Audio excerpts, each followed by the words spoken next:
దేశంలో అత్యల్ప వర్షపాతం నమోదయ్యే ప్రాంతాల్లో పల్నాడు ఒకటి. పక్కనే వరికపుడిసెల వాగు.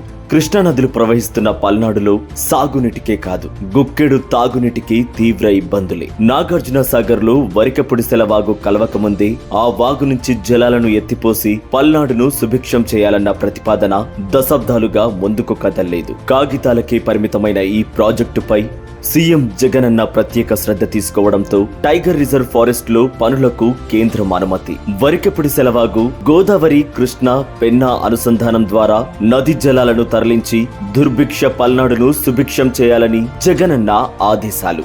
గోదావరి, కృష్ణా, పెన్నా అనుసంధానం తొలి దశ పనులతో పాటు వరికపుడిసెల ఎత్తిపోతల తొలి దశ పనులను చేపట్టిన అధికారులు వరికపుడిసెల ఎత్తిపోతల తొలి దశ పనులను 340 కోట్ల రూపాయలతో చేపట్టేందుకు మాచర్లలో సీఎం వైఎస్ జగన్ బుధవారం శంకుస్థాపన. తొలి దశ పనులను యుద్ధ ప్రాతిపదికన పూర్తి చేసి పూర్తిగా పైప్లైన్ పద్ధతిలో 24,900 ఎకరాలకు నీళ్లందించే దిశగా అడుగులు. వరికపుడిసెల ఎత్తిపోతల రెండో దశలో పల్నాడులో భారీ ఎత్తున ఆయకట్టకు నీళ్లందించేలా డిపిఆర్ తయారీకి అధికారుల కసరత్తు.